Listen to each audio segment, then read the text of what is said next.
Peace. What's going on, everybody? Give everybody a chance to tune on in, man, before we start building on the subject matter for the day. Hopefully, everybody then had a powerful Saturday thus far. Keeping it positive, keeping it productive, all of that good stuff, man. So I'm going to give y'all a chance to tap on in with your boy, man, before I start building. Had some technical difficulties, man. That's why I'm a little bit late getting on, man. But we in there now. We good. So give everybody a chance to tap on in with your boy, man, before we start venting. Got one of those venting sessions going on tonight, man. Magic Realms, peace. What's going on with you, my brother? How you holding up? How you living? Anais, peace, Queen. What's going on? Tyson, what's going on with you, my brother? No doubt, man. I appreciate you. Thunder Scorpion, what's going on? Yeah, man. For those that don't know, man, I had a little car accident today. Car pretty much totaled, so that's that. That's that. TZ, what's going on? Yeah, had me a nice little car accident today, man. But we out here, we building though. We still building. Car total, but I'm good. I'm good.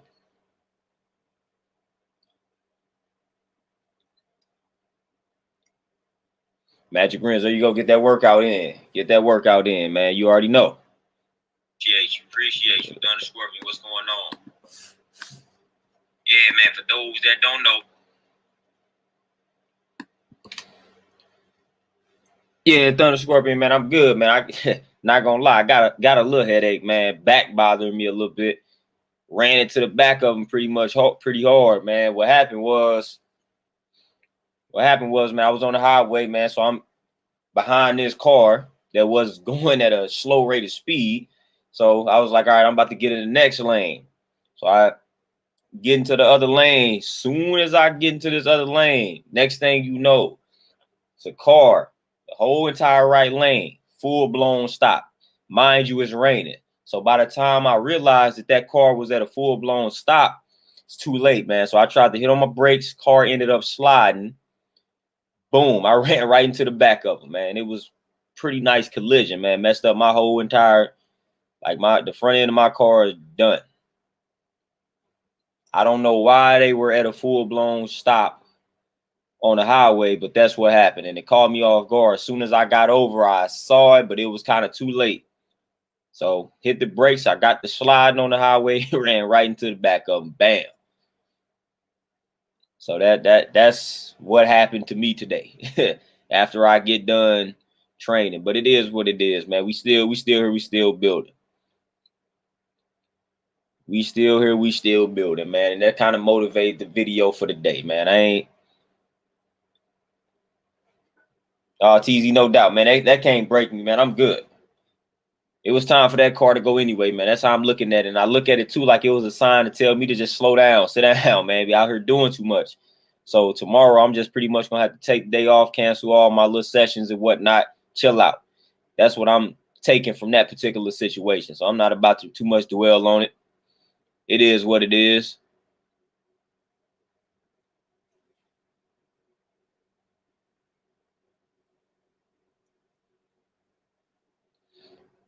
It is what it is, man. I be out here. I be chilly chill. My boy, what's going on, man? Appreciate that. But we good.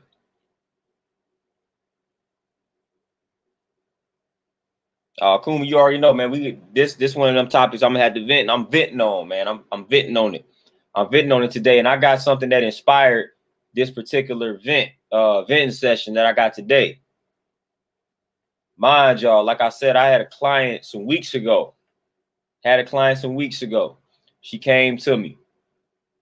She yeah, Travian, you already know. Can't stop nothing. We good. But yeah, I had a client come to me some weeks ago. She said she had went to the doctor. All right. And she was basically showing me, they get all your numbers at the doctor's office, the blood pressure, all that good stuff. So she was showing me the numbers, showing me all the little data and whatnot. And she was like, they said this is my blood pressure. So I analyzed the blood pressure. blood pressure was like 130 over close to 80, man. So it's like 130 over 78 or something like that, like 130 something over 78. So I looked at her. I said, I said, yo, did they say anything to you about your blood pressure? And she was like, nah, they didn't. You know, they checked it twice, but they didn't say anything. And she was like, why? I was like, man, I was like, your blood pressure. I said, your blood pressure was pretty kind of high. It's like borderline high blood pressure type deal. So I'm like, I'm surprised they didn't say anything to you. That's kind of crazy. So fast forward. I saw the client. All right, what's the day? Saturday. I saw her on Wednesday.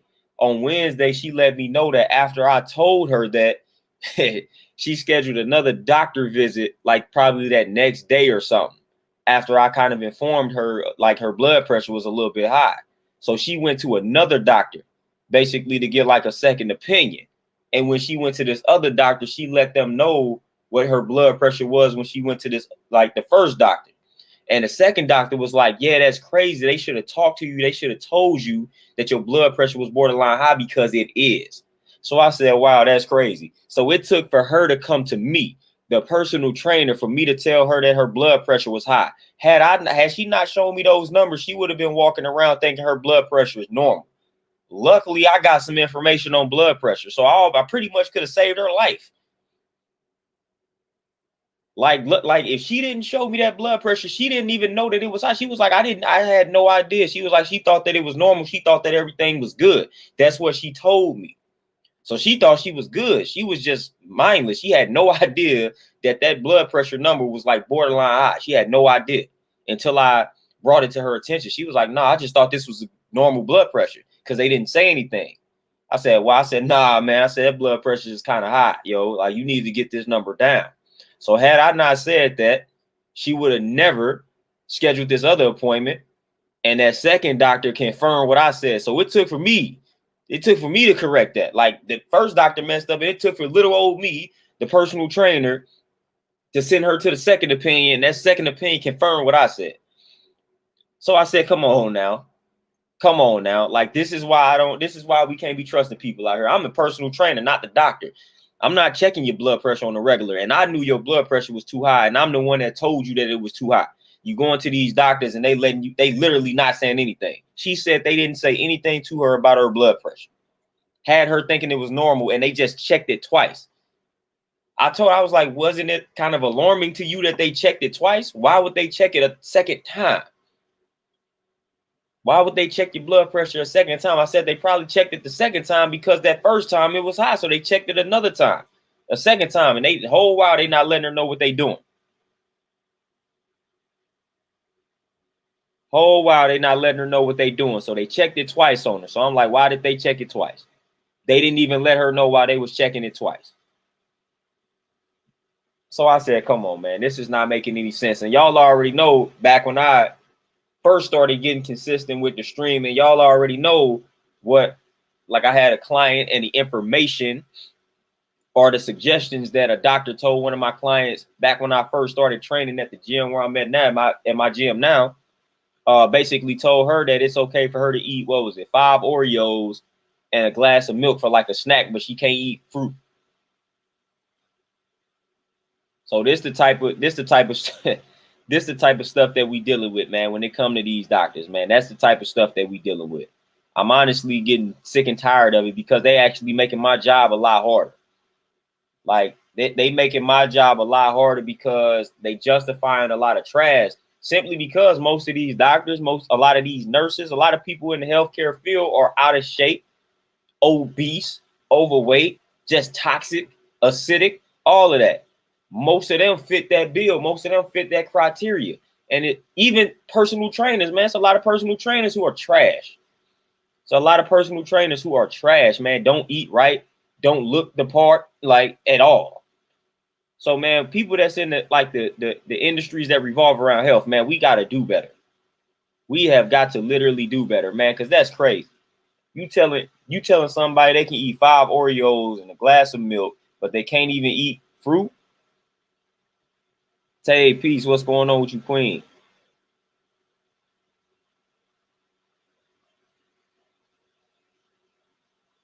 Kuma, man, I can imagine. Somebody asked me today, they was like, man, they was like, you don't too much go to the doctor, which is one of the reasons why I kind of did this video. I was like, nah, man. I said, if I don't have to, last time I went to the doctor is, oddly enough, the last time I had a car accident. I ain't even go today, man. I told them, nah, I'm good, man. I'm just good. I didn't feel like wasting my time, man. I ain't have no bruises on me today, man. So I was like, nah, you know what? I'm good. Good, man. That's when I realized I just don't really fool with them like that, man. I don't fool with them. I don't fool with them. I put my trust I put my trust in these doctors. I put my trust into the medical industry early on in my life, man, and they let me down. So a lot of people wonder why I got this type of energy towards doctors, man, towards the medical industry, towards the medical profession and all of that, man, the Western medical profession and medical field, because I put my trust in them early on, man, as a youngin', and they let me down. They let me down, man. I had to uncover a lot of, I had to figure out a lot of my own issues, and I had to solve a lot of my own issues. Things like bronchitis, asthma, nosebleeds, all this type of stuff, man. My blood pressure was high at one point. People don't understand that. People look at me and be like, man, you look like you in shape. That's another thing people need to stop doing. Just because somebody is not obese or overweight don't necessarily mean that they fit and in shape. So we got to stop assuming that somebody is in tip-top shape because they may look like it. Nah, you can see some of these bodybuilders, and some of them are like almost near death, man, as far as like the stress that they put on their heart, man. So you can't just look at somebody and think that they are in shape, that they fit, that they healthy simply because they may look like it. Nah, man, I was looking like I was fit, but I am telling you, I was not, man. I was suffering. I was suffering internally. I was suffering internally, man. I had a lot of situations, man, a lot of ailments that I was dealing with that I really couldn't even explain, and nobody else could explain them, man. And they was always striving to put me on some type of medication. That's it. That was it, because they couldn't explain what was happening. Oh, you got the nosebleeds, take this. Oh, you getting these headaches every other day, take this. Like, nah, man, that's not helping me out. I remember one time because they told me that I grew out of my asthma, and I started to experience the same exact symptoms. And I went back to them. I'm like, yo, I said, y'all told me I grew out of my asthma, man, but I'm still experiencing like the shortness of breath. I'm having problems breathing and things like that, man. That don't feel normal to me. Man, they swept that under the rug, man. They told me, I basically tried to make it look like I was just tripping, which that's what led to my anxiety, I really believe. That's what I really believe, like, kind of, well, is the origin of some of the anxiety issues that I deal with, man, because they pretty much made it look like I was tripping when I was coming to them, telling them, like, I don't think I grew out of my asthma, yo. I still experience some of the same symptoms that I had when I had the asthma, the bronchitis, and all of that. They swept it under the rug, man. I didn't get any type of anything for that. I didn't get any type of anything for that, man. I think that was like the origin of like some of my anxiety issues right now, because they didn't solve that issue for me. So I'm like, dang, man, why am I still having a shortness of breath? Like, why is this happening? They weren't able to give me a clear-cut answer at all. Like, to this day, I wasn't understanding why that was happening, man. So I had to figure out things on my own. So the reason why I'm the way that I am right now is because they pretty much forced me to do it. They wasn't giving me any answers, so I had to look up the stuff on my own, like by default, like by force. I'm telling you, these doctors I was going to was trash, man. They literally could not explain things that I was going through. They literally couldn't. They like, we really don't know why you still experiencing the shortness of breath. Literally. So people wonder why I am the way that I am. People wonder why I got a million books behind me. Because, man, people wasn't striving to help your boy out here. People wasn't striving to help your boy figure out his problems out here. So I had to figure out my own problems. Literally, that's what I had to do. I had to figure out my own problems. I had to figure out why I was having nosebleeds, why my respiratory system was still trash, why my immune system was still trash. Like, I had to figure all of that out. Wasn't getting proper guidance from the people who they have told us that we should trust with this type of information, with this type of situation. Wasn't happening. Wasn't happening at all. Mind you, on top of that, I watched them misdiagnose some family members of mine, tell them they got like muscle spasms and things like that. Whole while they had cancer. And by the time they diagnose them with the cancer, they tell them they got like 3-4 months to live. But they was coming to you, though. You know, RIP to my uncle, man. That's what happened to my uncle, man. My uncle was a fit dude. Dude, by the time, if you wake up at 8 o'clock, man, he didn't already, listen, he didn't already been up 4 or 5 hours. He didn't read the newspaper. He didn't jogged 4 miles. He didn't did 1,000 sit-ups. Like, man, this is what this dude did by 8 o'clock. Like, man, he was like the epitome of health. Next thing you know, man, he going to the doctor, you know, talking about he in pain, he hurting, whatever the case may be, man. He's like, man, this ain't normal the way that I'm feeling. So he was going to the doctor. They told the dude it was either back spasms or muscle spasms, whatever. It was one of those. And of course, they gave him the muscle relaxers. That's what they gave him. So months on, he taking the muscle relaxers every time his pain hits him. So next thing you know, he just starts losing weight. That unexplained weight loss. He was like, yo, he went back to the doctor. He was like, you know what, man, I came to y'all some months ago, was telling y'all about this pain. Y'all told me it was muscle spasms. Y'all gave me the muscle relaxer, but now all of a sudden I'm losing weight. What's happening? So then they started to dig deeper, run more tests, find out, man, he's the worst stage of cancer. If they would have did this research sooner, they would have found the cancer earlier. They would have found the cancer earlier. Now, I forget which cancer it was, but obviously it was the worst cancer you can possibly have, because my uncle probably lasted, my uncle lasted a few months after they diagnosed him with the cancer before he ended up dying. But he was going to the doctor, man, before he lost the weight. He was going to the doctor saying, man, something ain't right. Something don't feel right. They told this man it was muscle spasms and gave him muscle relaxers. Next thing you know, he at stage 4, whatever cancer he fighting. He got months to live and literally lasted the exact time they gave him. So I'm like, wow. Wow.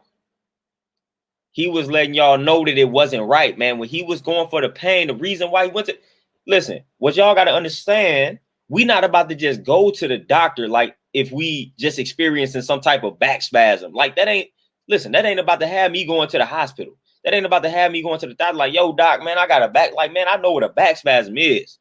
Back spasm ain't gonna alert me to go run to the doctor, man. I'm gonna just rest. Like, I know what that's about. When it feel like it's something worse or something, we know when something is wrong with our bodies, man. So my uncle knew something wasn't right. That's why he was going to the doctor, but they told dude this muscle spasm. I'm like, all right. And that happened early in the game. That's one of the things that inspired me to change the way that I was eating. Because I was like, man, you just really can't trust these doctors, man. I got so many like stories, man, that y'all don't like. Listen, man, I was working in banking. Y'all know this. King Grady, peace, what's going on? But I was working in banking, and it was a situation. It was some customers that I had. It was a lady and her daughter. So the daughter ended up going to the hospital. I forgot the reason why she was in the hospital, man. I cannot remember it verbatim. This was some years ago. But the daughter ended up going to the hospital. Long story short, some surgery was performed.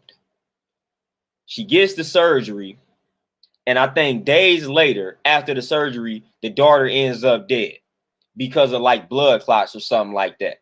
Now, mind you, she wasn't feeling bad before she got the surgery. It was like a little minor operation that they had to undergo for whatever condition she had. Like, it was like a minor operation.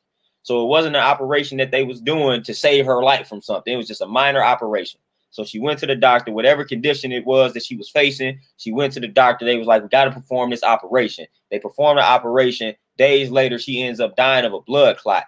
What did they do? What did the hospital do?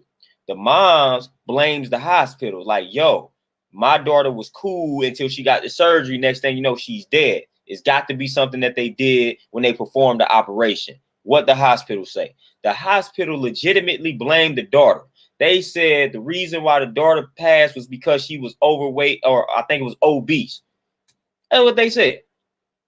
And that's what led to the complications after the surgery or after the operation. And that's what caused her death. So they blamed her being obese instead of them taking the blame, taking the fault. They said her obesity led to the complications.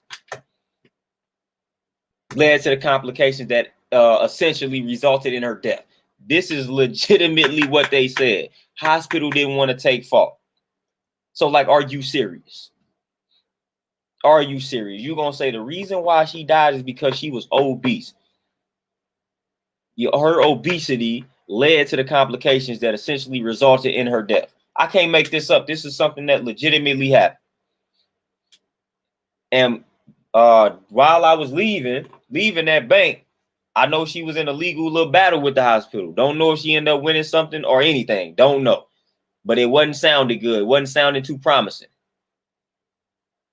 It wasn't sounding too promising at all. Like that's foul, yo.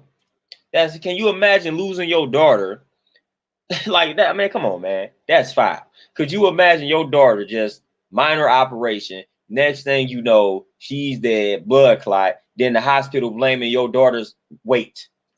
Can you imagine how that would feel? She died because she was obese. Like, that's led to the complication. Man, that is foul, yo. That's foul. That's foul, and that's something that actually happened. Can't make this up, man. That is foul.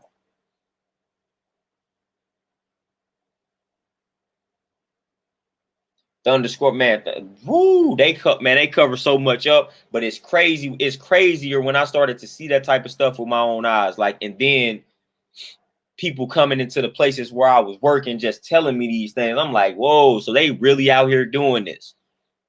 Like, you read about it, but when you actually start to witness it, you like, wow, this stuff is really out here going on. Like, some of these doctors really don't know what they talking about type deal. Like, they literally let my client think that her blood pressure was normal when it wasn't. Like, this is really out here happening.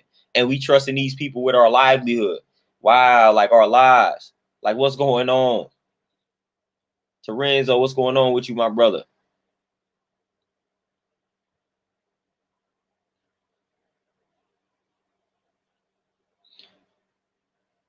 Akuma, man, and that's, man, they always trying to cut into somebody. They always trying to perform some type of surgery. CJ, like I said, man, that's what I'm on, man. I'd rather just take my chances. For real. Y'all got to understand why I'm scarred, because of the stuff that I've witnessed, because of the stuff that I've seen, man. I'm just scarred. I just don't trust these doctors, man. Don't trust them. When I was playing, when I was going to college, man, about to play college ball, and that dude, my whole entire physical was the dude asking me how did I feel, and I said okay, and he just passed me. Like, I was like, dog, I could have legit died out there on the field. If y'all want to know why some of these athletes die of these undisclosed heart conditions, that's why. That's why. That doctor asked me how I was feeling. I said good. He said, okay, pass the physical. You look like you in decent shape. Pass the physical. Your heart beating, you're breathing. Pass the physical. You say you feel good. Pass the physical. So yeah, if y'all see some of these dudes, man, a lot of people be like, "Dad, man, how does that dude look like he was in shape? How did he just drop dead?" Man, dudes be out here having undisclosed heart conditions, man, but they not taking the time to thoroughly examine them when it comes to the physical. Man, the physical should be more thorough than it actually is. That physical was trash that I went through. Nothing, man. They didn't check anything. They ain't check anything. They ain't check anything, man. They just took my blood pressure, man. The normal stuff they do, check your reflexes and all of that, and asked me how I was feeling. That was it. That was it.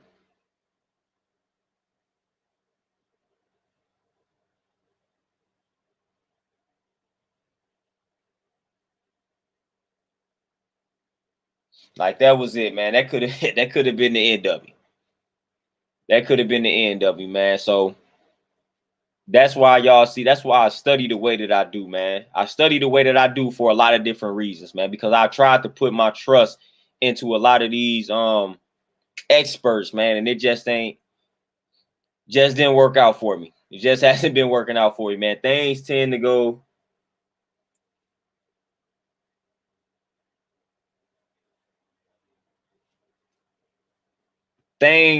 better for me when I take matters into my own hands.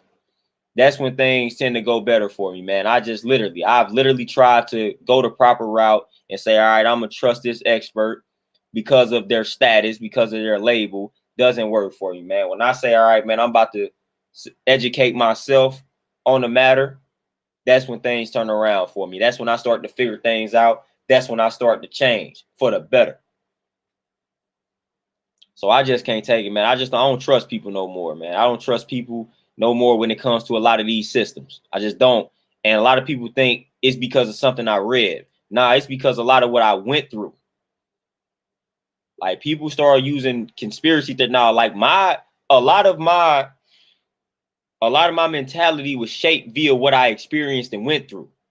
Little of it has to do with stuff that I've actually read. Like most of this stuff, most of my opinion, not opinions, but my perspective has been formed based off of experience. Like y'all already know what I went through with the school systems and things like that. So this is just real life stuff, man. Like me not trusting the doctors, me not trusting the medical industry. I'm not even about to quote books on you right now, which I could. I'm just going straight off of real life experiences. Me actually trying to trust them and them leading me in the wrong direction. Me seeing family members being led in the wrong direction. That's where that distrust comes from. A lot of people say, oh, well, why you don't trust the doctors? Is it something you read? Nah, man, it's what I've been through. It's what I've witnessed. It's what I've watched. It's what I've heard people tell me that their doctor said. I had a client that you on medication for what was it? You're on medication for depression. And you're on the medication for depression, side effect insomnia. So boom, the medication for depression, side effect insomnia. So now you ain't able to sleep. So now that you are not able to sleep, what you gonna do? You gonna seek out some medication that helps with that. You already suffering from depression. Now you have insomnia. Now you need medication for the insomnia. Guess what one of the side effects for the medication for the insomnia is? One of the side effects is suicidal thoughts. So you gonna give a person with depression some medication where the side effect is suicidal thoughts. You want them to kill themselves? Like you want them to kill? Like this is real life. This is a real life event. This is not stuff that I'm getting out of a book. This is something that actually happened. This is something that has actually happened in real life. Real life people that I deal with already got depression. The medication for that doesn't help you sleep, makes you stay up, which is actually worse for your mental. But then you finna get the meds for that, and the side effect is suicidal thoughts. So you depressed, can't sleep, and now you have suicidal thoughts trying to treat the sleep. Make that make sense, please. Somebody please make that make sense. And again, I can go back to my family. Had an aunt, attempts on her life, suicide. What they do? So she has some medication. She has some medication to treat that. So she tried to OD on some meds one time. What happened? She goes to the doctor.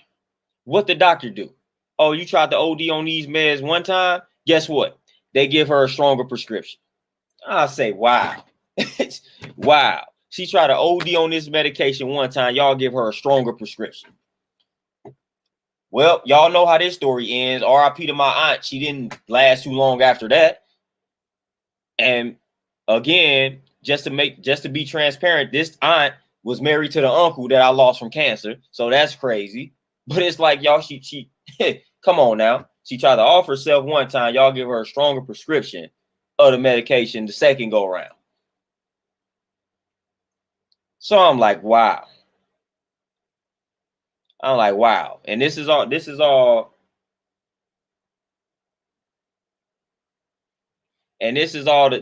stuff that I'm witnessing. I'm witnessing this. Like that didn't make any sense. So at that point, I'm gonna be honest with y'all. Like my iPad, this is one of the aunts, this is one of the people in the family that understood me. This is right around the time where I was just transitioning to go vegan. And this was one of the only people in my family at this time that was actually respecting what I was doing. So when I go down there, she was in Alabama and whatnot, Huntsville. So when I go down there, man, she'll make sure she has some vegan meals for me. And like one of the last things that she told me was that she understands me. Like that meant a lot to me. That was one of the last things that my aunt told me, that she understands me. But like when they gave her that prescription, when she went to the doctor that second time after she tried to offer herself the first time, and they gave her a stronger prescription, I was at that point, I already knew what the result was going to be. So when I ended up getting the text or the call, it wasn't even. I pretty much was expecting it. I was like, this ain't gonna end well, man. I said, this ain't gonna end well. So once I got the call, I pretty much was expecting it. I was expecting it. I was like, man, they gave her a stronger prescription.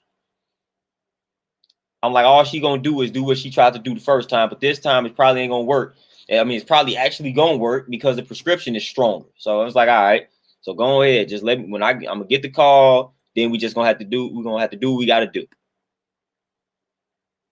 Montel, peace. What's going on? Solo T40, what's going on?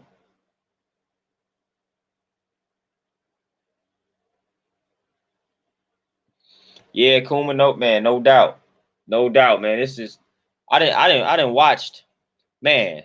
The mental health, man. Mental health is real. Mental health is real, and one thing that's also real, you never want to be dependent. You never want to be dependent upon a person for like your happiness and your peace. Like, because the moment that person is gone, man, I've literally watched that destroy people. So when your happiness and your peace revolves around like one person, when that person is gone, like you're not gonna be able to live with yourself. You're not gonna be able to live with yourself, man, and that's dangerous, man. That's dangerous. That's why I made the statement and said I feel like it's dangerous to feel like you can't live without somebody. That's literally dangerous because because that person, one of y'all gonna not exist at one point and gonna leave the other here. That's gonna happen. That's gonna happen. So to feel like you can't live without a person, man, is dangerous, man. I don't feel like that's a healthy way to live, and I will stand on that. I'm never going to feel like that about anybody. I'm just not going to do it. Because when they're gone, I got to continue to move. I got to continue to live. I got to continue to keep pushing. I'm not about to say, well, they not here anymore, then I need not exist anymore either. There's my sole purpose for existing and living. Like, nah, I can't. You can't do that, man. They wouldn't want you to do that. So you don't want your happiness, you don't want your peace, man, revolving around somebody being in your life. That's dangerous, man. That is very dangerous.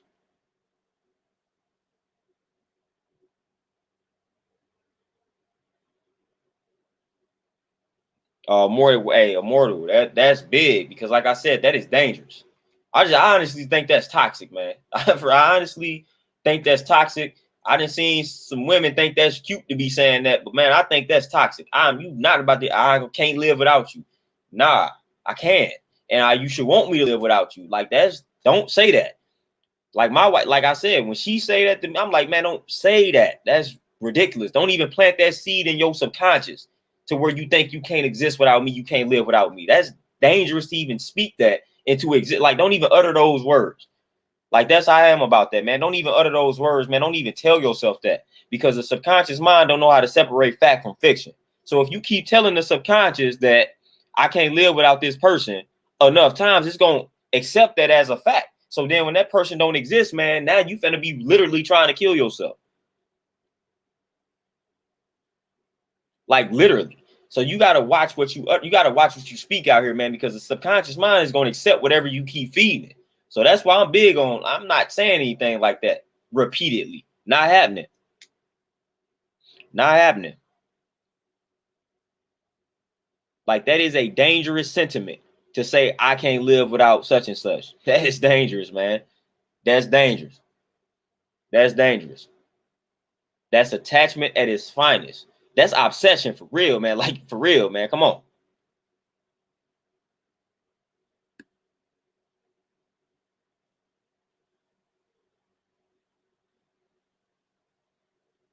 Oh, Tay, no, I already know how you feel. Because me being a personal trainer, man, I obviously, to pass the exams that I had to pass, I obviously had to study information that I didn't necessarily agree with to pass the test and all that. So I already know how that go. I'm getting into this field to do something different, but I kind of had to play the game to get the certifications and things like that. I had to make it look like the stuff that they was talking about was right and exact, although I don't agree with it. But I had to consume that information to pass the test. So I know exactly what you're talking about.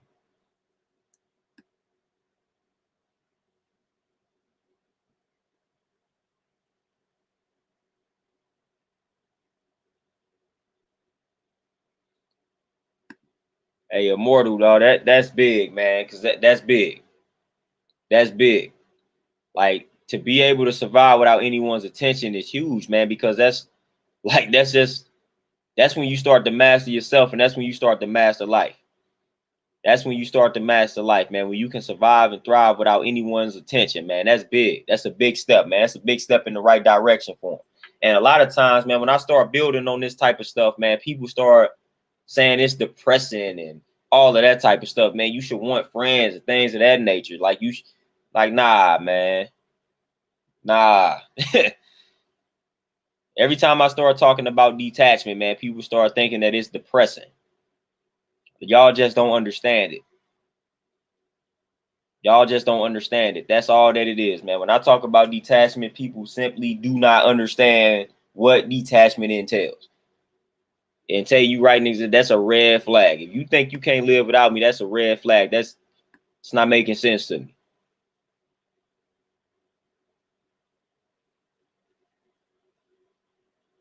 Yeah, Kuma, not wanting to, whole different ball game. But when you literally feel like you can't, some going wrong right there. Some is up. Some is up. Yeah, Solo T40, know thyself, man. We already know. Y'all know what's crazy, man? I was reading something, and they was talking about know thyself, and they said, yeah, the Greeks coined the term know thyself. I said, whoa, what am I reading? No, the Greeks ain't come up with that. That's crazy. But yeah, Travian, you say it's only depressing to people who ain't trying to find themselves. 100%. I used to get caught, man. I used to get called depressing all the time, just because my views on life, man. Y'all, like I said, man, y'all don't know. Woo. If I would have been on YouTube 10 years ago, man, things would have been crazy. But people they literally used to call me depressing and all of that, man, simply because I talked a lot about detachment. And I was talking about just being able to be cool with being by yourself and to yourself, being alone and things of that nature. Like, people don't understand, man. That's beautiful to me. And I used to also talk about, like, musically speaking, I used to also some artists that people would consider depressing. I was like, I don't know, I don't consider them depressing, man. Like, when people getting things off of their chest, like they expressing themselves, that's beautiful to me. When they releasing that pain, I said, that's beauty to me. It's not depression to me to hear somebody rap their pain. So I used to have totally different views, man. I'm able to listen to music that people consider depressing, but I don't really view it as depressing. I don't really view it as depressing at all. I'm like, man, this person is expressing themselves, man. They getting this stuff off their chest. Some beautiful music to me.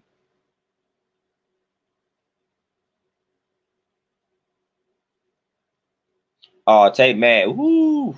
Yeah, when I was writing that music, man, pretty much everything was considered depressing because I was writing a lot about the system.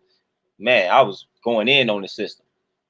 I was killing the system, and then I was just getting things off my chest as far as, like, being the black sheep and people just not understanding me and things of that nature, man. So all of my writing reflected that type of energy. And when people came across it, oh man, that's depression, that's sad, that's this, that, and the third. I'm like, man, what's sad about it? I feel like it's sad when you out here fronting, when you out here trying to write happy music, but you're not happy. Like, that's, to me, that's sad. That's depressing. Trying to act like you happy, but you not. I'd rather the person truly come out and express themselves. Like, that ain't sad to me. Matter of fact, that's saving that person's life, man, because they able to express it musically instead of holding it in. So that's beautiful to me. That's beautiful. Beautiful. The person that's acting like they ain't going through anything in life, to me, that's sad because I know you're going through something. Most of the time, you can tell. You can tell. You trying to front. Especially us men. You know how us men do it. We good. We good. Ain't nothing wrong. We good. Man, the whole time we be on the brink of explosion, man. Whole time, man. You know how us dudes do it. Ah, man, I'm good. Man, we be we be one negative, we be one bad encounter away from just killing everybody. Talking about we good though.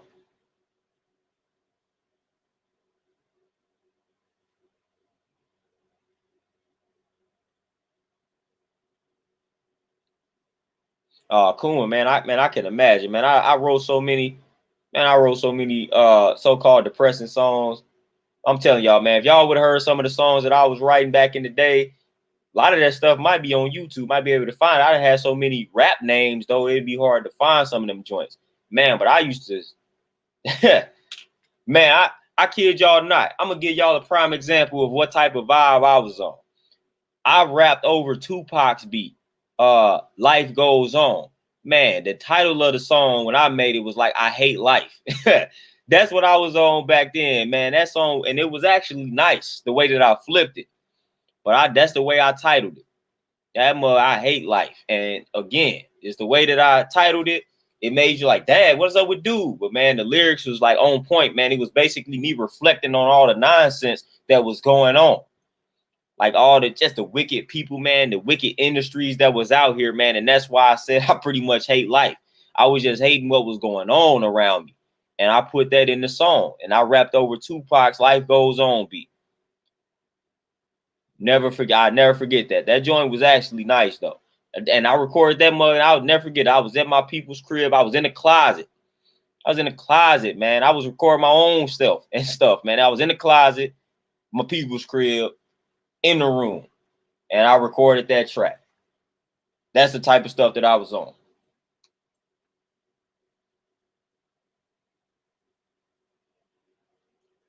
Tyson, man, you know what? I stopped writing music, but I think I got to get back to it, man. I honestly feel like that's what's missing in my life. Not necessarily even record, man, but when I used to write like the poetry, man, and just the raps, man, I felt so much better, man. Honestly, I feel like that's my best form of communication. Like I could do it if I did a whole video, like if I had like I do these little videos now. I bet you I can get my point across better if I wrote it down in poetry form. Like I literally I can get things off my chest. I can explain things beautifully by writing a poem, like or writing a rap. I used to do when I was in college, man. I did several of my like big old major projects. I wrote a rap. I'm talking about for some dry subject matter. Wrote a rap, and I explained everything beautifully.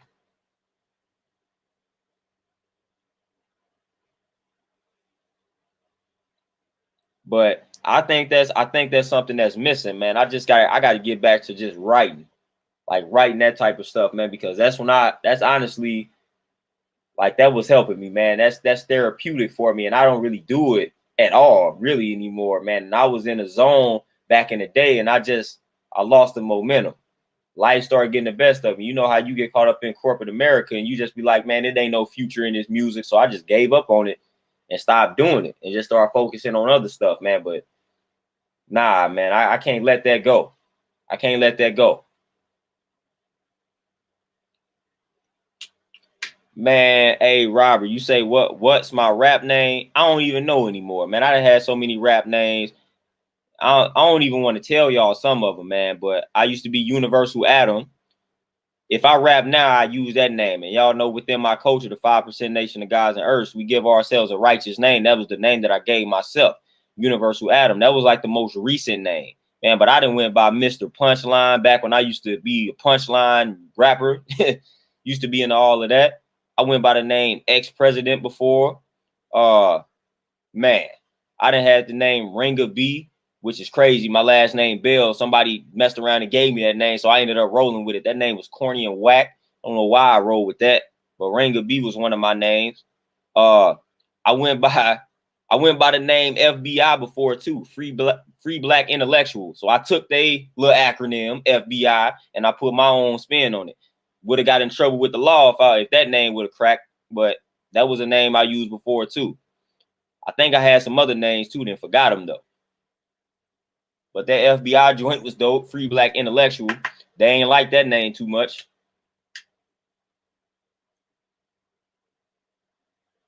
Leo, peace. What's going on?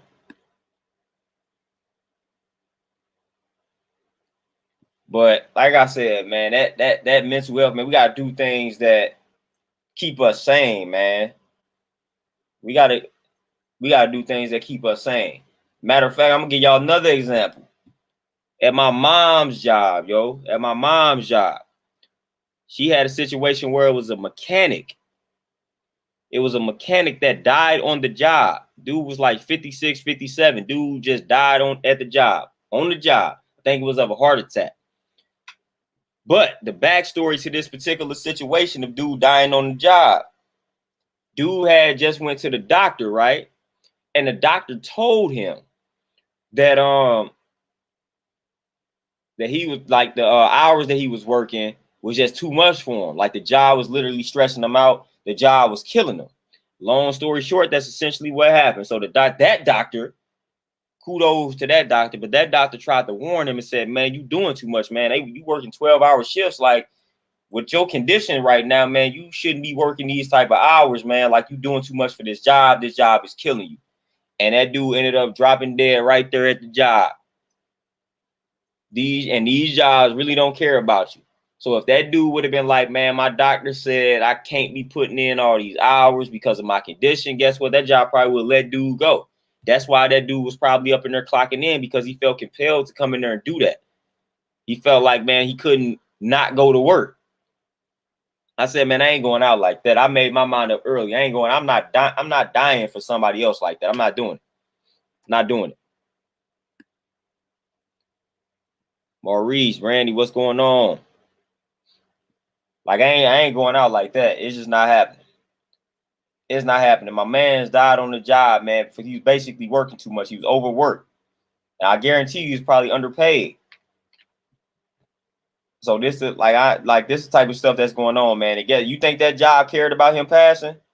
You think that job cared about him dying on the job? Nope. Nope. You working 12-hour shifts, man. They expect they might make you want to they might see if you can work that 7 days a week. They don't care about your overall health and well-being, man.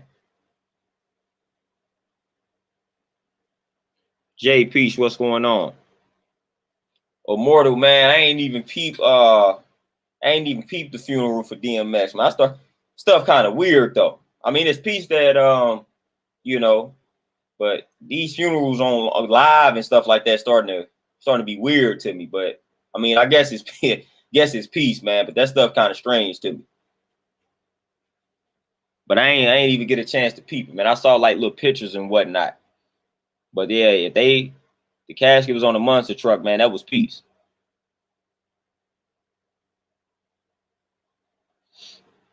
Yeah, Thunder Scorpion, man. I trained somebody, man. She had said something about a break. She had said something about a 26-minute break. I'm like, man, what? Man, she broke down her break period so weird, man. Like she mentioned something about a 26-minute break. I said, yo, what is that? Like these little corporations don't care about. They don't care about the people, man. They don't care about the people. They do not care about you. That's why if I ever went back into I don't 2 weeks notice, nah, I'm good. I'm good. Like it depends on my relationship with the gig, but 2 weeks, nah, I'm good, because they're not gonna give you a 2 weeks notice for the most part when they downsize and need to let you go. For the most part. So nah, I'm good, man. These little jobs, these little corporations, man, be disrespectful, man. That's why I keep encouraging people to do their own thing, man, because this stuff out here is just disrespectful. Righteous Peace, what's going on with you? It's just a lot of things out here that's disrespectful. Like these doctors disrespectful. Like y'all already know the school system is disrespectful. The media disrespectful, man. Just a lot of things just disrespectful out here, man. These jobs, all of it, man, just disrespectful, man. I ain't putting up with half of it.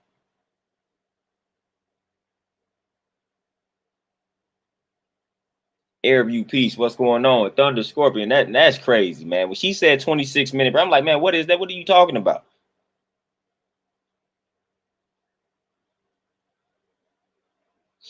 Magic Rims, I already know.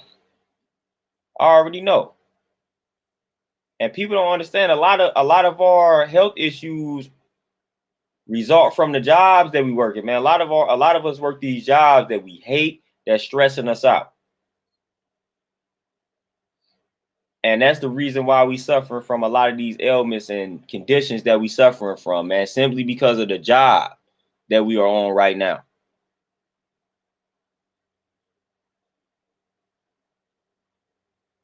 Like literally, literally, like you might have the high blood pressure, the headaches, the not like all of this may be because of your job stressing you out.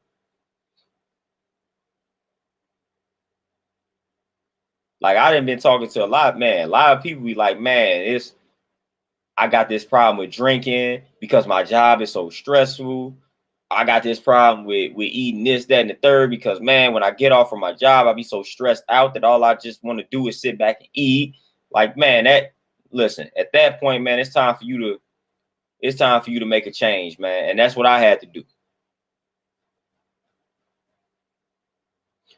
That's what I had to do. I was like, I'm gonna figure out everything else later. But I'm not about to stay on this job, man, to the point where I feel like I'm gonna have a heart attack any moment now. I was like, man, I can't do it. Yeah, the pay nice, but I'm not about to be a slave. I'm not about to be a slave to this pay, man. I'm not about to be a slave to this income. I'm not about to be a slave to it, man. I wasn't about to be a slave to that salary. I just wasn't about to be a slave to it. I just couldn't. And that's what I felt like. I said, man, the only reason why I'm here right now is because the pay decent. That's it. But no, I ain't like that feeling, man. I ain't like that feeling. I was not about to be a slave to that amount of money. I just wasn't about to be a slave to it. My mental health was more important, was more valuable than whatever it was they was paying me. So I was like, nah, man, I had to swallow that pride and say, man, forget what they paying me. My mental health, my mental is more important right now. So that's what we gonna rock with. That's what we gonna roll with.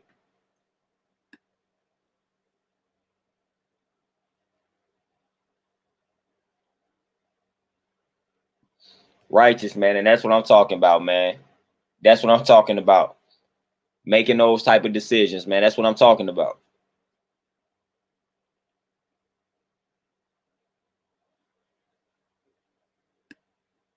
Brand, you already know.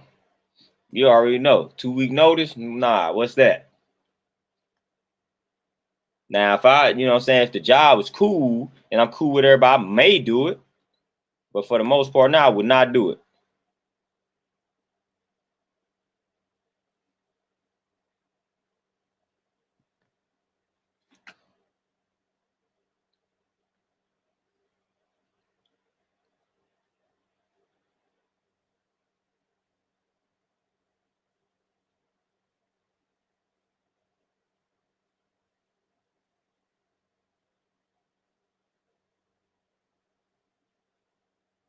All right, where you at, Tyson? You say, what you say? What are my thoughts on the carnivore diet?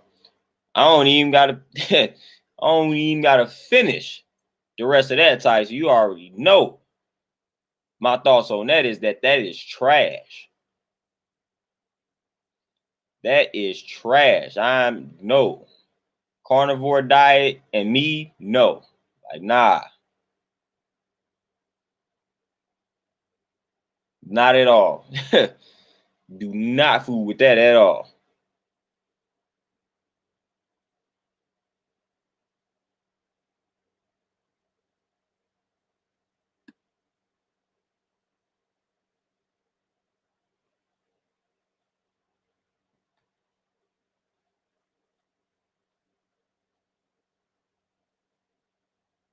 Yeah, righteous man. And like I said, man, when you take time, man, to just step back and just eliminate all the things that's causing you stress and you just focus on yourself, everything gonna fall in place, man. That's why I'm not, like I said, that's why I'm not tripping right now. Like I said earlier today, had a, you know what I'm saying, a car accident, man. But do it look like I'm stressing? I'm here talking to y'all, man. Car totaled everything. I'm right now without transportation because I had a car wreck, man. But I'm here chopping it up with y'all. Y'all can't even really tell, man. I'm not bothered, man. I know everything is gonna unfold how I need it to unfold because I'm good. I'm good. At least I ain't got to worry about calling into work on Monday like, dad, man, I had this accident, man. I don't know how I'm gonna get in today. And they looking at me like, well, you better figure it out. No, I'm in control of my situation to the point where I just can communicate with clients and just readjust some things. So I'm just thankful that I'm in the situation I'm in and where I actually can control that. So yeah, I'm without transportation. I got some decent clients. All I got to do is just reach out to them, let them know what the case is, let them know what the situation is. Boom, just readjust some things, man. That's it. That's it. So we good. We good. We not stressing out over that, man. I could have been like, man, dog, I'm about to just sit and be depressed. Nah, we straight.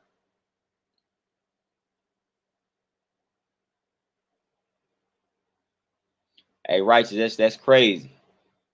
That's crazy. I rarely have accidents, man. So when I have one, man, like a lot of times, man, when things happen in my life, man, like things like that, I normally sit back and just reevaluate some things, man, because I don't believe in like accidents and things like that, man. So stuff happened for a reason, man. I just feel like it's a reason behind me wrecking that car. For one, it was time for that car to go. But secondly, I feel like that was a sign telling me to slow down.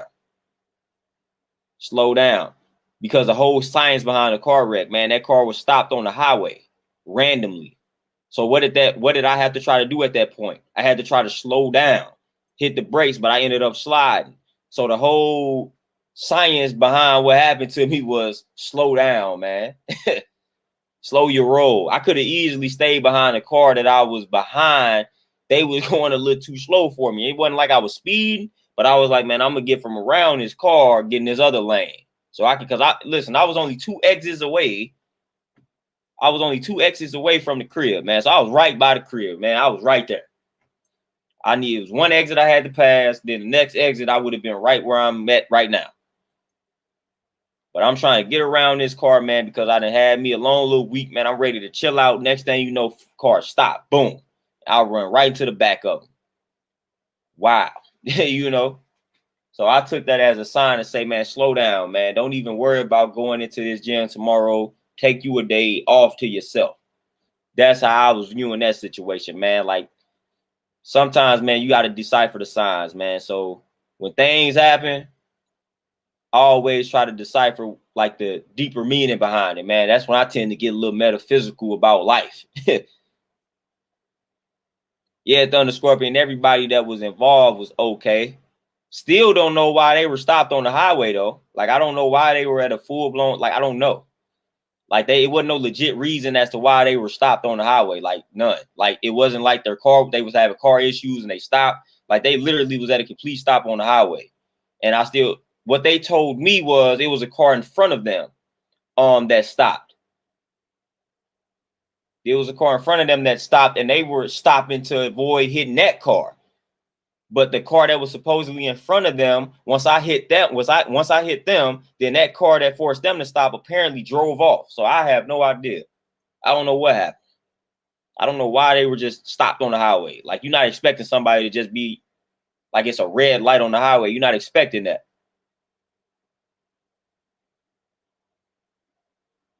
Oh, Denise, most definitely, man. Anytime something happens in my life, I take a sign from it. I take that sign, I apply it from myself. Like I could have been like, dang, man, how I'm finna get from point A to point B now? I need some transportation. I'm like, nah, this happened to me for a reason. This happened to me right now for a reason. It's something deeper behind this, and it's something that like it's me speaking to myself basically. Because I'm not gonna tell myself that I need to sit down and slow down. I'm not gonna tell myself that. I'm not even gonna listen when somebody else telling me that.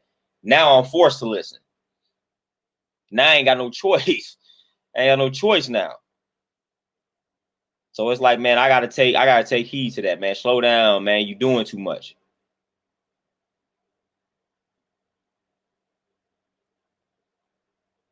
Man, CJ, it's crazy. Everybody, man, we dealing with a lot of wrecks, man. That's crazy. Yeah, Immortal, man. A lot of people tell me that, man. A lot of people tell me, man, you thinking too deeply about it. You looking too deeply into it. I just tell them, man, they not thinking deep enough. They not looking deep enough. Because the way that I'm viewing it is actually simple. Nothing deep about it. It's simple. It's normal to me. It's average. I feel like this is how the average person should view it, man. So it's not really even deep to me.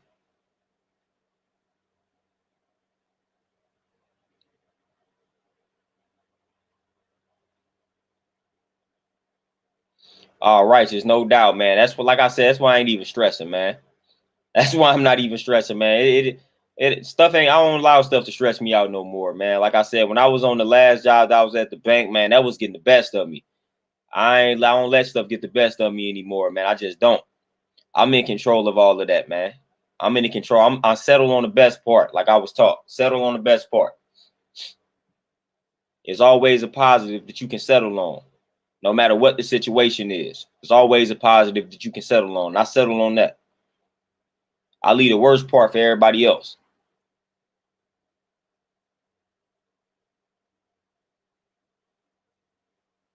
Yeah, Thunder Scorpion. That's it. That's it. And I'm used to going there, so it's average for me. I mean, it's normal for me. My everyday thinking. Sharif, man, no doubt.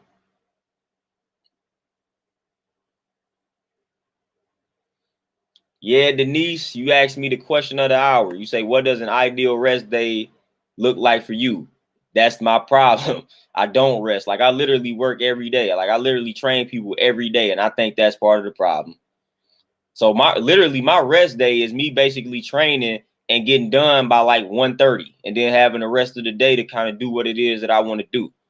But man, I'm training all day, every day. I'm training on weekends. I'm training on Saturday, Sunday. But Saturdays and Sundays, I typically get done a little early and don't have to go back up to the gym. So a rest day for me is training in the morning at about 7 o'clock, being done at like 1:30, and then having the rest of the day to chill on out. So that's like a straight rest day. That's a rest day for me, and that ain't really too much. That ain't too much rest going on. So, and that's something that I've been telling myself I need to do more of. Just rest. Just haven't been doing it, man. I've been trying to get this business up and running, man. Trying to get this business cracking. Trying to make sure everybody's satisfied. But the whole while, I'm kind of neglecting myself. So that's another thing I took away from this, man. Just neglecting myself, trying to make sure everybody else is straight. So you always got to make sure you tending to yourself, man, in regards to like your mental and your physical health. And rest is a big aspect of it.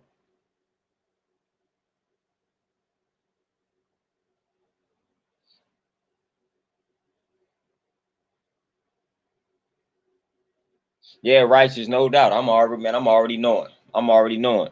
Akuma, you say how hard is it to rest when you own a gym though? That's it. I'm in control of it, but my problem is this is honestly my problem, especially when it comes to training, my people. I have a hard time rejecting my people, man. So when people come to me like, man, I need you to train me, and man, they like overweight, they obese, man, they start talking about their health issues, man, I'm instantly like, hey, I gotta help this person. So I pretty much overbook myself.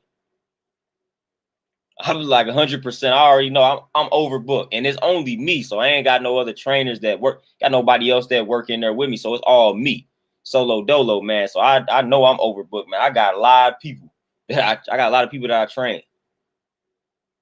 So I know for a fact, like I'm overbooked. If I told y'all my if I told y'all my schedule, man, y'all would be like, man, how does this dude function? If I told y'all the times in which I be training, man, y'all would get confused.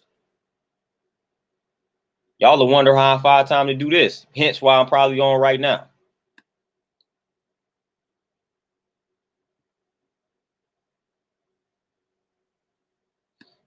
Bro, I'm already here, man. Originally, that was my plan. Originally, my plan was no to Sundays. Like, that did not last long.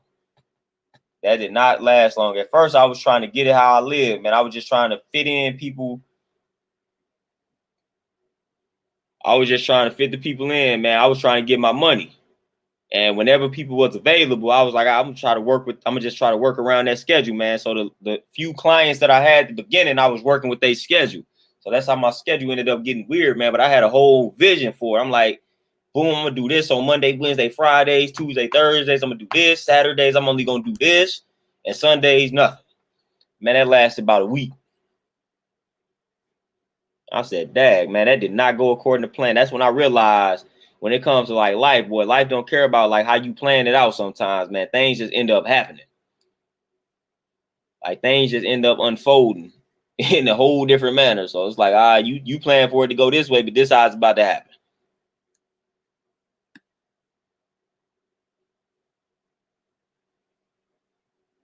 King Ray, man, I honestly, because I went to school, one of my degrees is marketing, man. So I ain't had no problem getting the clients. I did Facebook ads, and then a few people that I trained back at the old gym where I worked, Gold's Gym, that end up shutting down on me. They came with me. But I did a lot of Facebook ads, Facebook marketing, and then once I got my first few clients, word of mouth is honestly my best form of marketing now, man. So a lot of people just tell people about me. So that's how I get most of my people now, word of mouth. It's crazy. All this social media, all this technology, and word of mouth is still pretty much the best form of marketing.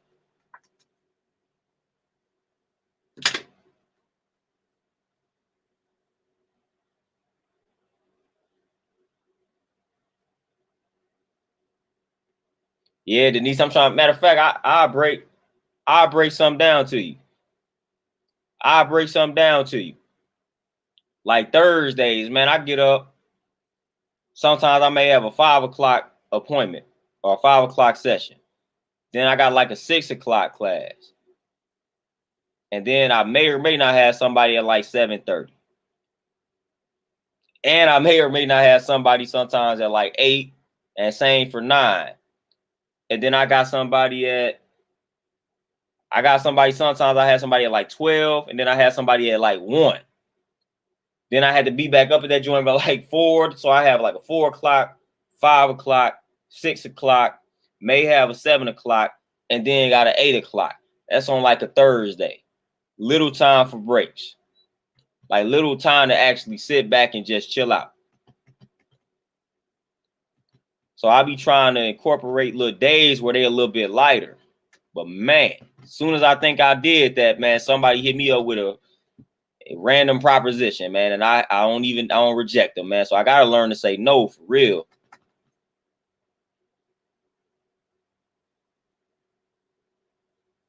Brandy, I got 2 of them. What's crazy is the 2 white clients I got was referred to me by black people. But yeah, I got 2 white clients.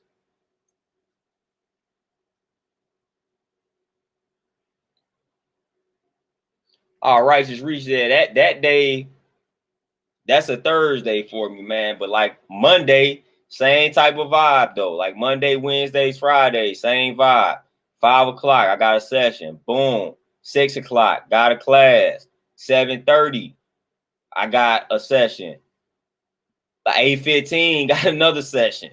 9 o'clock, got a session. So I'm at the Monday. Prime example, Monday, this is what I got going. 5 o'clock, I got a 6 o'clock, I got a 7:30, got an 8:15, got a 9 o'clock, got a 10 o'clock, got somebody at 12. Boom. Then I might have a little break in between that time, and then I probably I got to be up there for 4. So I'm gonna have a 4 o'clock. Then I got a 5 o'clock. Then I got a 6 o'clock. Then I got a 7 o'clock. Then I got an 8 o'clock. That's Monday, Wednesday, Friday, typically. And it's just all me. It's all me training. That's all me training. Well, at least y'all know I'm good at what I do.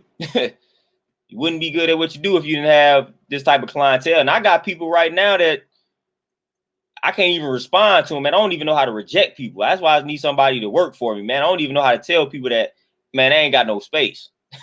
I be trying to fit everybody in. I got a lady right now that got an issue. I forgot what she told me, man, but she got like a heart condition or whatever, man, and she want to work out with her daughter. And I'm like, dang, I can't even fit them in, man. But I'm trying to find some time to fit them in. But I literally don't have time to fit them in. And whole while, what I just broke down to y'all, whole while, I got to make time for my workouts and stuff like that. Okuma, or you say chopping it up with y'all is the downtime, man. 1,000%. 1,000%. That's my downtime, man. That's 1,000%. That's what it is. 1,000%. Definitely my downtime. And then on top of that, y'all already know I'm always reading and stuff like that, man. So it's just a one. I don't know how I'll be doing some of this stuff, man. Like I'm almost finished with this fasting book, and I don't even know how I'll be reading it. Like I don't even know. Like when do I have time to read this book? But I still be finding time to read this book though. And I'm working on another book.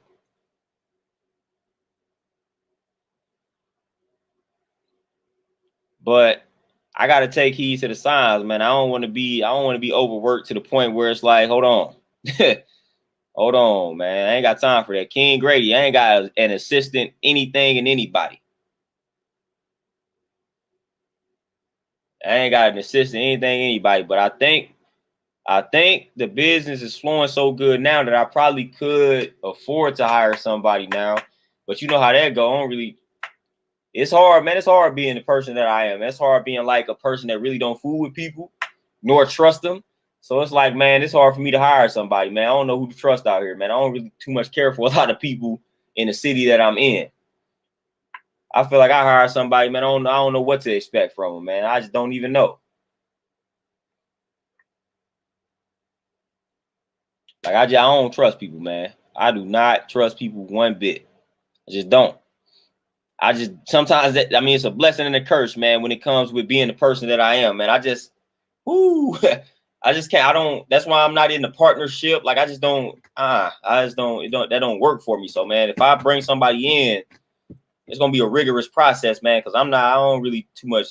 I don't really too much fool with people like that, man. And once the person start, you know what I'm saying? Once the person start messing up and stuff like that, man, we're gonna have some problems. And I definitely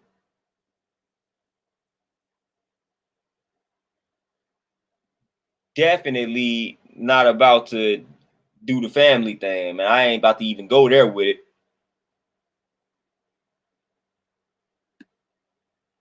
Immortal, nah, I don't have any animals, but your boy gonna get a dog. All of growing up, never forget it, man. I always wanted a pit bull. A few of them. Y'all already know why I wanted the pit bulls, man. I shouldn't have to explain this.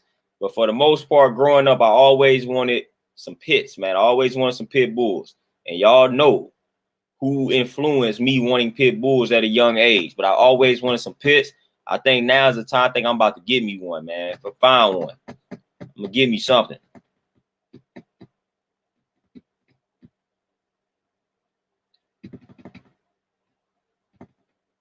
Roxanne, you say, what made me untwist my locks? I ain't untwist them. But you say, what is my hair regimen? Man, I don't even got no answer for the hair regimen. I just eat good, and my wife retwists my hair when I want to get it retwisted. But now I just be letting it nap up now, and I just try to eat good. That's it. That's legit it. I don't do anything special. But I'm on my Rasta vibe now, man. I ain't getting my hair retwisted for a minute.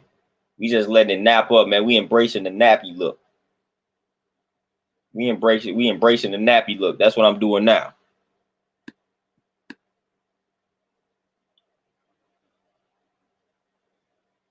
Righteous, man. I'm trying to tell y'all, man. I'm trying to tell y'all, man. That's what y'all don't understand, man. These videos, man. For one, this is almost like therapy to your boy as well. But y'all don't understand, man. I be wanting to get on this joint and vent, but I be like, dang, I don't have no time. I don't be having the time, boy. That's why I be doing little short videos. I like, man, I gotta get it in, so I gotta get this off my chest, yo.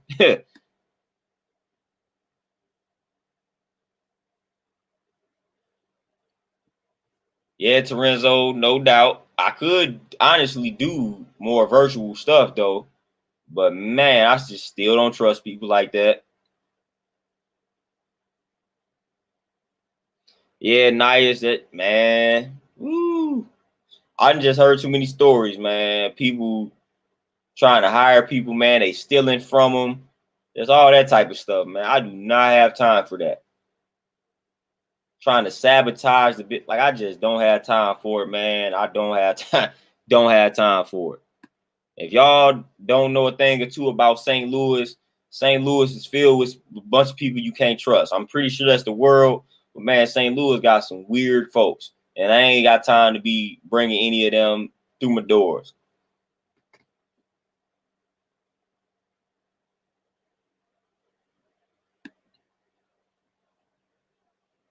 Yeah, Denise, no doubt. Like, if you say I need a clone, I just hit up the government, man. The government have no problem cloning me, but but yeah, like yeah, I don't think it's too many people that I can trust where I'm at. I just don't. Nah, I don't see it. I don't see it because a lot of people wouldn't match my work ethic, and I would have a problem with that. I would have a problem like once you start complaining. First thing I'm gonna think to myself in my head, like, man, I'm doing all this. You complaining about whatever it is you doing that probably ain't nowhere near close to what I'm doing. So I don't do too well with people complaining about stuff, man. So once people start complaining, like short leash, like stop complaining.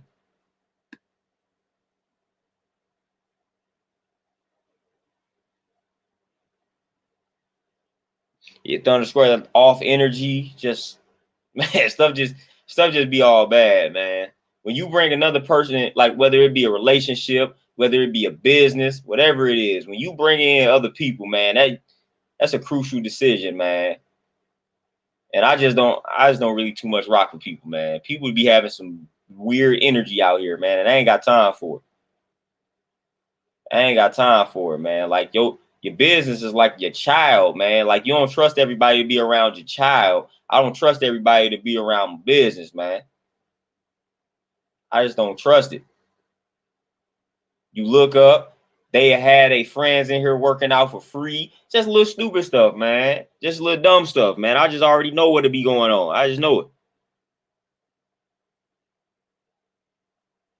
Akuma, you are DMX is legit the reason why I've always wanted pit bulls.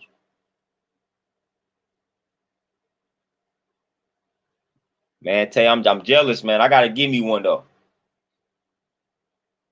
And then another joke too. They used to call me that. They legit, I never forget it. I met somebody that's pretty popular in the St. Louis area.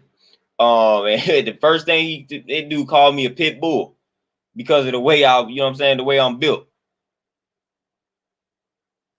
Straight called me a pit bull, like that's crazy.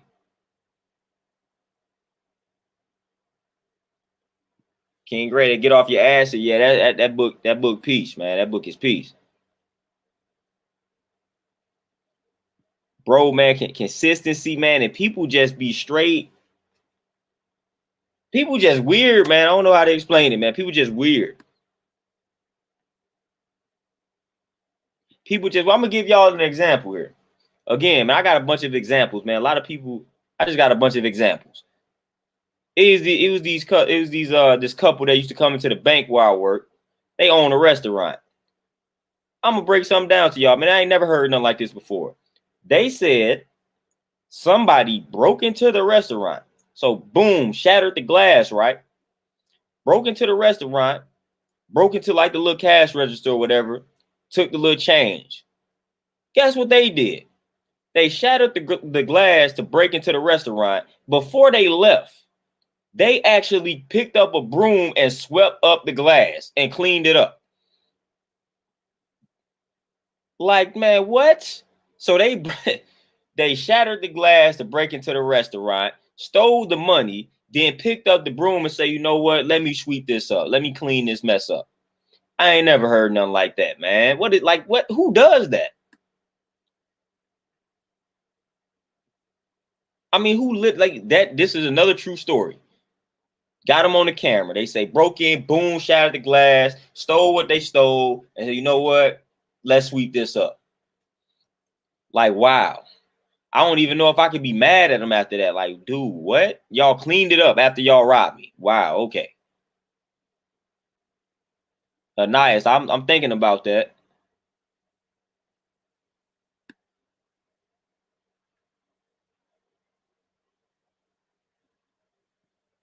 To Renzo, man, I'm telling you, when I start getting into the dog game, it's over. All pits. That's all I food with are pits. I grew up next to like Rottweilers and German Shepherds. I hate Rottweilers. Some of the laziest dogs. I hate them dogs. You gotta ride. I want to punch it. I hate Rottweilers. Man, I cannot stand Rottweilers. But yeah, I like pits though.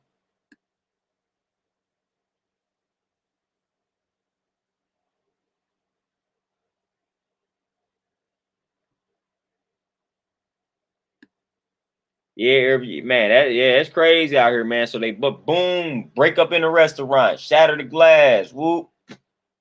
Let me sweep this glass up though before we leave with your money. Like that's crazy. That's new age criminal right there. I'm breaking to your crib, but I'm gonna clean up the mess before I leave though. After I done robbed you, thank you. I guess I don't know.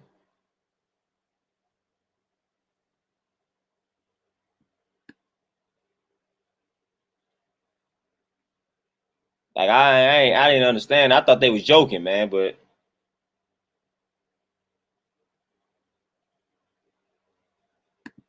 Joy the Serpent, what you say? You say, can I break down the difference between the 85 and 5% of the 5%ers? Man, I should do a whole video on that breakdown, man. But again, the 85%, man, that's who we refer to as the deaf, dumb, and blind, man. They easily led in the wrong direction, and they fall for the lies of the 10%, which we refer to as the bloodsuckers of the poor. Some people refer to them as the 1% or the powers that be. So the 85% are the ones who have fallen under the spell of the 10%, the powers that be, that's easily leading them in the wrong direction. The sheep, the masses, that would be the 85%. The 5%, we are the people that know the truth, that teach the truth, and we don't fall for the lies of the 10%. And y'all know, like I said, who the 10% are, the bloodsuckers of the poor.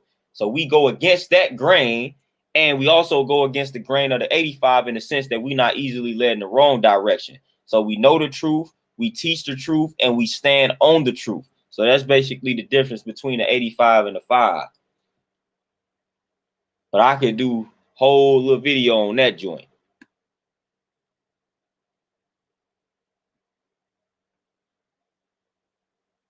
Yeah, Kuma, that's a polite criminals, man. Clean up criminals. Righteous, man. I ain't been to the doctor, man, since my last car wreck, man, which was years ago. Like, man, that was almost like 8 or 9 years ago. I ain't been to the doctor since. I ain't had no reason to go. I ain't had no reason to go. Not one reason at all.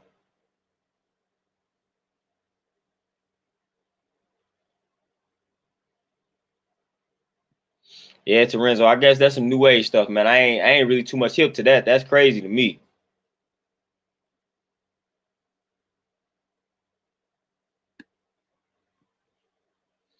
Man, righteous, man. The doctor, that's it. Like hospitals and the doctor's office, that stuff depressing.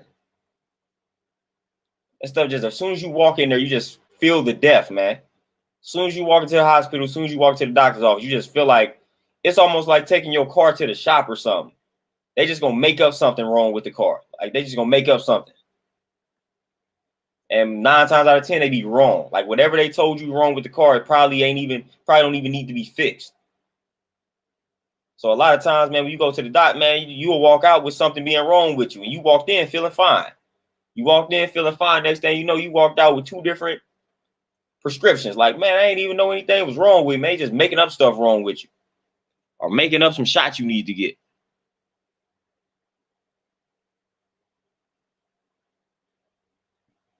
So I don't be liking that, man. They like mechanics to me.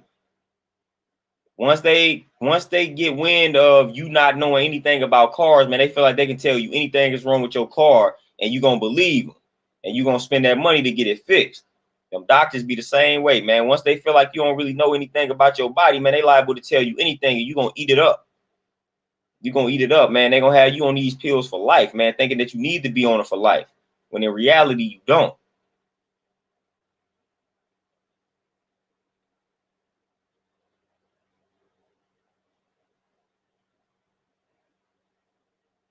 Hey, Thunder, I gotta check. I gotta check that out. I gotta check that out. Big time.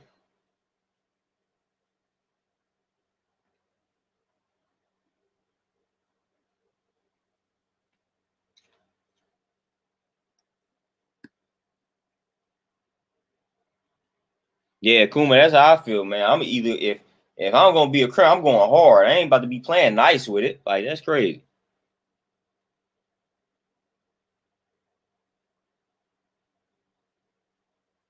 Yeah, righteous man. That's what I'm saying, man. You walk in there, man, feeling good. Like, man, I'm good. Next thing you know, you ain't telling what you got. You walk in the doctor's office feeling good. Next thing you know, they telling you almost got diabetes or something like that, man. You like, hold on, I ain't know that. So I don't even be rocking with them no more, man. But once they know that you know what you're talking about, man, it's hard for them to get over on you. And they don't even try it, man. They just don't even try it no more. Once they know that you one of those, they ain't even gonna try to get over on you. Forget it. They ain't even gonna try it, man. They not gonna try it at all.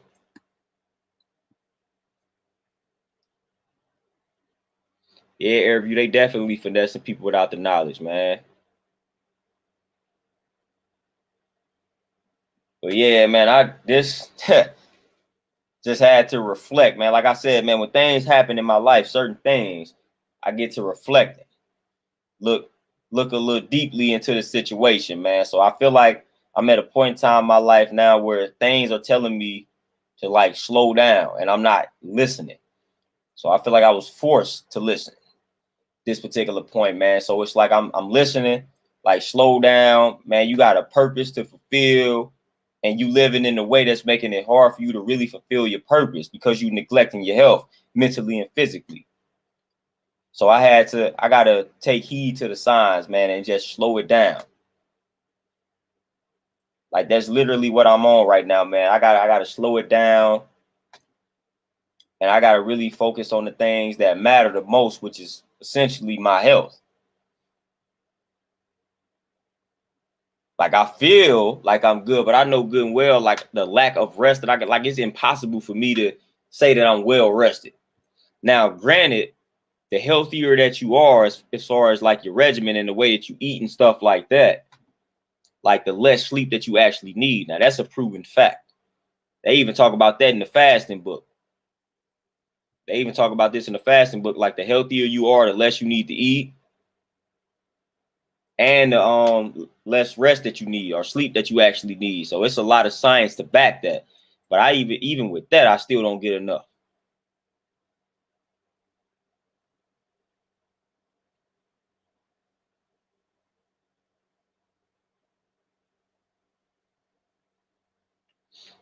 Yeah, righteous man. The hospital, like I said, is depressing. Now that's the hospital is depressing. Like don't put me in no hospital. That's depressing. That's where you just go to die. Where you go to die.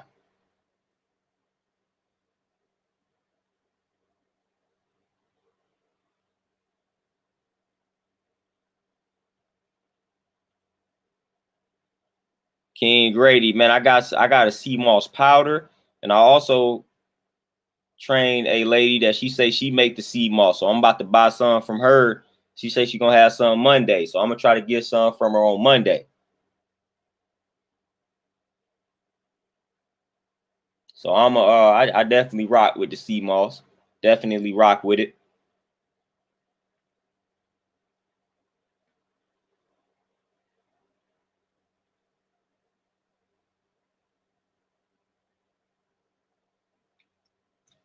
All right, Reggie, where you at? Reggie, the truth you say. Why is it that literally almost everywhere I go, people always find something negative to say or tend to gossip about me? I'm gonna focus on this first part. This is how I'm gonna break this down, Reggie, on this first part. This first part, you say, why is it that literally almost everywhere I go, people always find something negative to say or tend to gossip about me?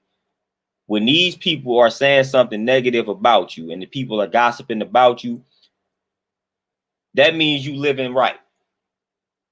That means you living right. So that means you doing something right, man. If everywhere that you go, literally, people got something negative to say about you or they gossiping about you, that means that you are living right. And they just hating on the kid, they jealous, they envious. That's all that means, man. You living in a way in which they wish they had, in which they wish they had the discipline. to emulate the way in which you live in. But since they lack the discipline, they gonna resort to hate, being jealous, being envious. So you got to settle on the best part of that. Beneath all of that hatred, all of that jealousy, they actually admire you. So you got to settle. You got to settle on that part of it. You got to settle on that part of it, man. They hating you because you doing your job, man. You doing what you supposed to be doing, and they can't stand that. They can't tolerate that. So keep doing you. The more they gossip about you, the more they talk. Like, especially if the stuff that they saying that's negative, if it's not true, don't even let it phase you. Don't let it phase you. Don't let it phase you. You say, I know I'm not paranoid. How can I fix this or understand this better? Reggie, it ain't even anything to understand. Because now you striving to understand people that's hating on you, people that's jealous of you. That's all that you need to know and understand right there. That's all that you need to know and understand right there, man. You got people that's hating on you. You got people that's jealous of you, man. You got people that's jealous of the way that you are living your life. And that's life, man. That's going to always happen, especially when you live according to your truth. When you remain authentic and you remain original, you're going to have people that hate on you. Sadly enough, you're going to have people that can't tolerate that, man, because they artificial, because they fake, because they facing all these problems in their life, man, that they don't know how to overcome. So now they're going to hate on you because you have the discipline to keep fighting, to keep pushing, to overcome these obstacles, to jump over these hurdles. So they hating on you because of these things, and now they gossiping about you, making up rumors, all that type of nonsense. That just means you doing things right, man. So keep doing what you're doing.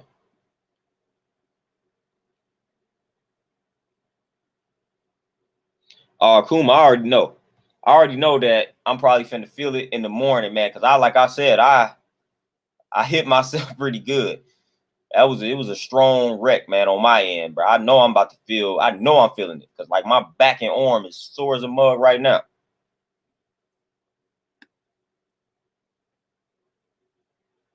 Hey, Justin, yeah, that chlorophyll in the water. Do it.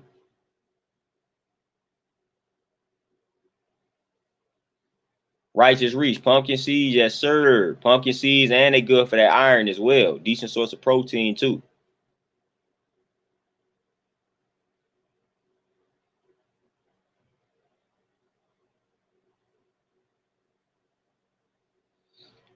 Righteous, I'm getting tired of, man.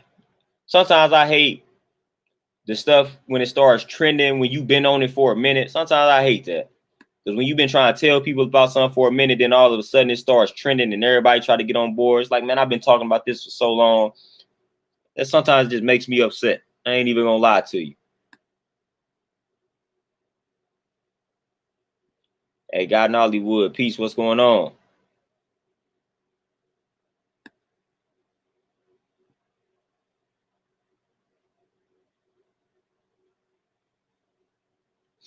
Kuma, no doubt, man. That's the one thing I do is try to take care of the body. That's one thing I do, and the mind for the most part. Rest is two things. It's two places where I slack off in regards to just health and fitness. Sleep and stretching. Like I gotta start doing the yoga, the Tai Chi. I used to do Tai Chi and whatnot. But my flexibility is trash and my sleeping is trash. So I got to get back into that. So I got to get that flexibility back up, man. I just got to start sleeping more. But those are like that's two areas where I slack. Like two areas where I definitely slack. Like the stretching. Woo, stretching is hard. It's horrible for you, man. I just get right to the money, man. I just warm up, do my dynamic stretching, which is cool, but that's about it. And I just get right to the money. Because I be so pressed for time, man. So I warm up, and then once I'm warmed up, right to it.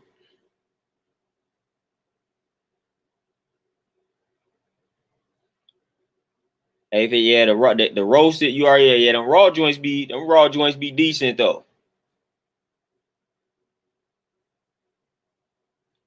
Beats by Bless Zone Out. You already know what it is, man. I got time tonight. I got time tonight. Akuma, yeah, I'm definitely gonna get back on that Tai Chi. And I was doing Qigong as well. I was doing all of that. Got books with stretches in it, man. I was doing all that, feeling good.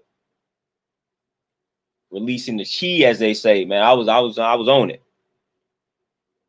Righteous, man. You say any new books you picked up or got to share on diets. Man. What I got behind me, man. I might have some stuff behind me. Let me see, man. Y'all know I got all the books in the world behind me, man. But I don't know if I got. Let me see. Let me grab a few of these books, man. Hold up. I got a few books that I could recommend real quick. You grab some of these joints.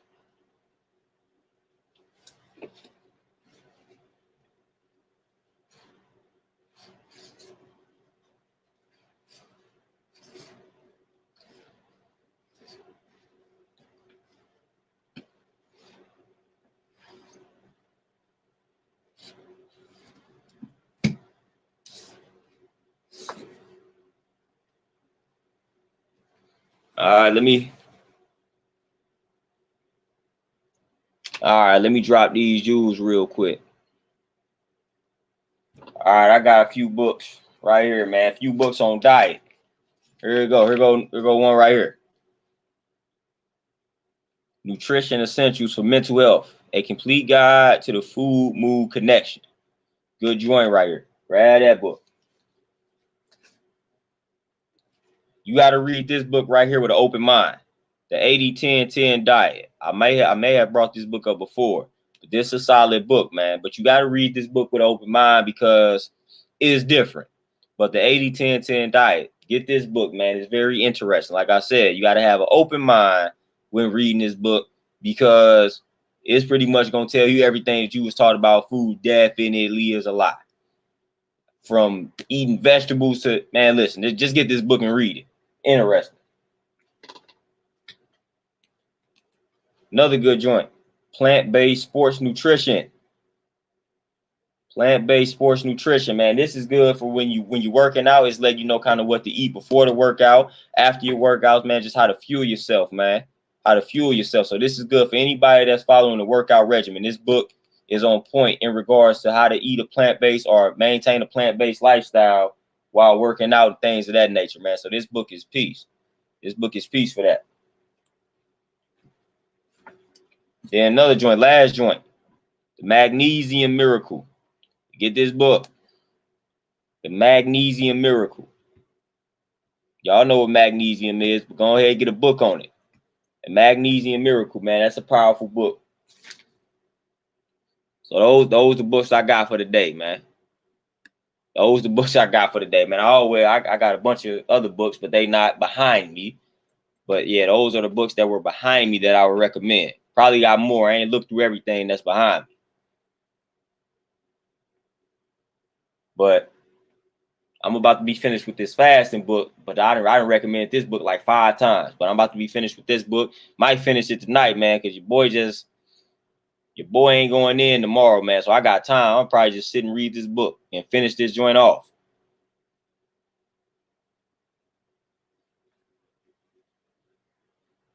But man, with that being said, man, I think I'm finna go ahead and tap out for the night, man. It's been one of them days for me, man. Training folks, having a wreck. Crazy out here, man. But here I am, man. Just wanted to chop it up with y'all tonight, man. It's all good. Appreciate y'all, man, finding the time to tune in to me, man. Just listen to what I got to say. Always appreciate all the comments and all that good stuff, man. It's always love. It's always peaceful. Always nice vibes, man. We're going to deal with the trolls and all that type of nonsense and that negative energy. We keep it peaceful. So I think I'm done for the night, man. I'm probably more than likely, since I'm going to be having a day off tomorrow, most definitely going to tune in again or tap in with y'all again tomorrow. That's most definitely going to happen because your boy going to have a day off, man. I'm probably have so much energy, it's going to be crazy.